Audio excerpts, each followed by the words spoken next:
Hello दोस्त, नमस्ते, प्रणाम। मैं हूँ आपकी वंदना। मैं हूँ आपकी अर्चना। स्वागत करती हूँ सुरभि सविता सिन्हा ऑफिशियल के चैनल पे। आप सबका स्वागत है और हम दोनों बहन मिल के बहुत ही प्यारा कजरी गीत सुनाने जा रहे हैं। सोहर गीत सुनाने जा रहे हैं। सोहर गीत सुनाने जा रहे हैं। कैसे लगेगा कमेंट में जरूर बताना।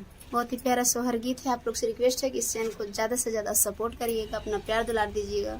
के दरी के बनाए का कुइया सुंदरी का पानी भरई, सुंदरी का पानी भरई हो बहिनी गोड़वा चढ़ल वही राजा पूत रानी से राज करई, रानी से राज करई हो बहिनी गोड़वा चढ़ल वही राजा पूत रानी से राज करई, रानी से राज करई हो। कहवाई गई तोहरी सासू त कहवा ननद गई, कहवा ननद गई हो रानी कहवा गए निहारी तोरा त पनिया भरन आयु, पनिया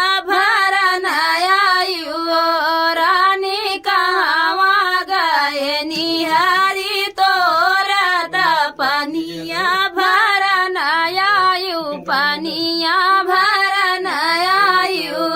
नैहर गई हमारी सासू त ससुरे ननद गई, ससुरे ननद गई ओ राजा हरि मोरा छाए परदेसवा त पनिया भरन आए, पनिया भरन आए हो राजा हरि मोरा छाए मनु बनवा त पनिया भरन आए, पनिया भरन आए हो।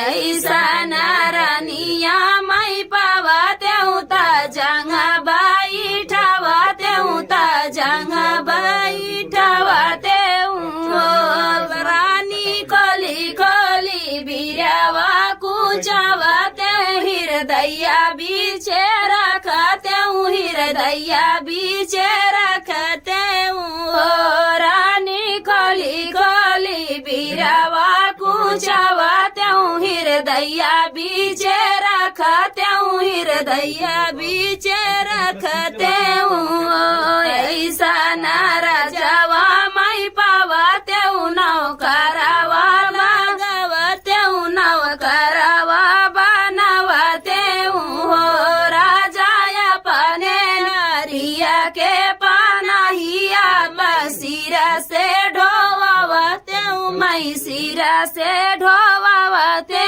हो राजा अपने नरिया के पनहिया सिरा से ढोवते मई सिरा से ढोवते हो।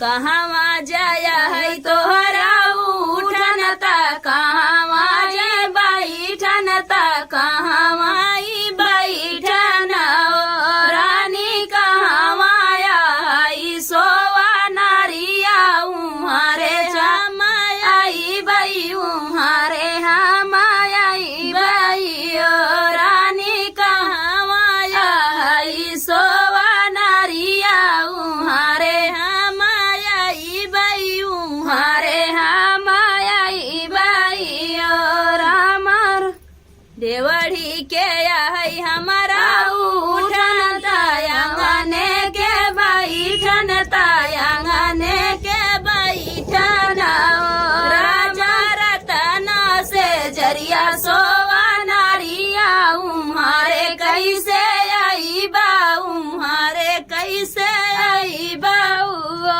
राजा रतन से जरिया सोवा नारिया उहारे कैसे आई बाऊ, उहारे कैसे आई बाऊ चरवोरी दिया ना जला तू बाटे पहरू जारत बाटे पहरू परत बाटे हो राम लक्ष्मण देवरवा राखवा